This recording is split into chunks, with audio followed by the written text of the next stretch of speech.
I'll just be direct about it. They were asking whether or not masturbation was bad. They were asking whether or not masturbation with ejaculation was particularly bad. And here's my stance on this. I'm a biologist and a neuroscientist. A few years back when I started doing some public-facing education, I started getting a lot of questions, especially on YouTube, from young males about pornography and masturbation. And this becomes very relevant here. We have to remember that this dopaminergic system is generalizable to many different behaviors, right? Academic pursuits, sports pursuits, relationship pursuits, but fundamentally it's tacked into the adaptive survival behaviors, and every species, including ours, has at least two major motivations, which is to protect its young and to make more of itself, to make more young at some level. People can opt out of that, but one of the absolutely pathologic situations for any animal or human is to be able to access repeated dopamine surges without effort or any pursuit that's self-directed. So for instance, cocaine, a drug which potently increases dopamine, or methamphetamine, which potently increases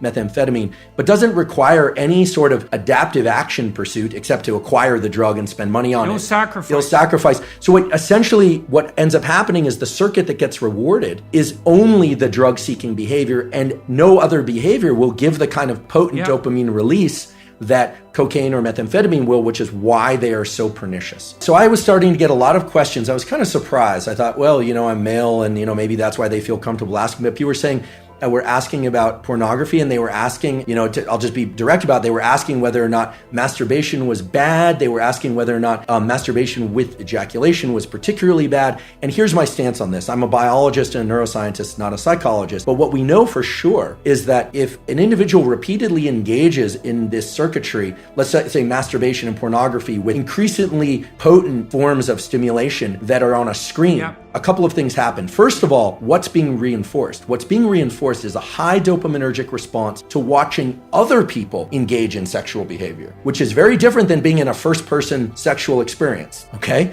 So right there, that what's being reinforced is not actually any kind of improvement in communication skills. It's voyeurism. And as these questions started to come in more and more, I started to realize there was a lot of kind of undertones of people talking about fear of or experience with sexual dysfunction that clearly pornography can lead to. And here I'm specifically talking about males. I actually don't know the literature on females.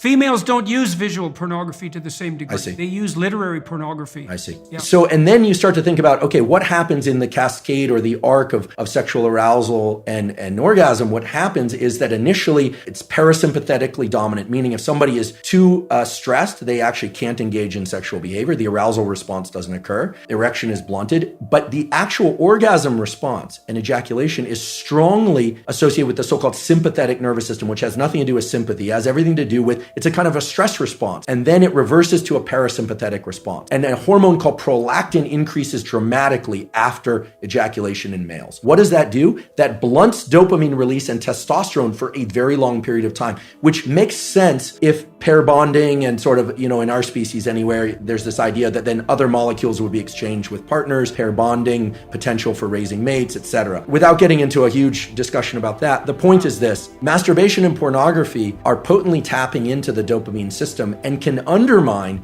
the very processes of, which I consider healthy processes, of finding a mate, dating, communication, eventually, if it's appropriate, sexual interaction. Okay, so here's a question. If you're seeking sexual release through pornography and you go through the whole cycle and you get a prolactin release, do you bond with yourself? So this is very interesting. The biology explains it as what's left there is a kind of an open loop, a kind of an emptiness, because bonding with the self is a complicated notion. I mean, there's a healthy version of that, of course, loving oneself and self-referencing. And again, this is more far more your domain than mine in terms of what a healthy self-relation is. But in the absence of a real partner there, absence of real sexual partner, there's an open loop of neurochemicals, including oxytocin and prolactin. The dopamine, remember, dopamine goes up during pursuit, anticipation, then peaks and then crashes below baseline after orgasm and ejaculation. So this kind of low that people fear is putting them into an amotivated state. We can think of this, if I were to kind of expand on it, would be it's this kind of neurochemical, psychological equivalent of making your home environment filthy for a while, not actually putting you into this positive amplification of dopamine. So it depletes the dopamine system. And it's likewise in drugs of abuse and addiction, it eventually depletes the dopamine system. Initially, there's a huge dopamine surge with drugs of abuse like methamphetamine and cocaine. But over time, people are using more and more to achieve what is not such a great high. You even see this a little bit with kind of consumption of energy drinks. Like people are taking more and more chemicals within their energy drinks, and they're thinking about loud, fast music, energy drinks, this kind of stacking of dopaminergic tools. Now, that's not as pathologic. In fact, there are some energy drinks I'll occasionally drink and I enjoy them. I don't think we need to be entirely afraid of pursuing or engaging in things that release dopamine. Obviously, healthy sexual behavior, food that we love, social engagement, all of these things can be dopaminergic. It's the big peaks in dopamine that are not associated with any prior effort or organization of self that are particularly dangerous for the human being.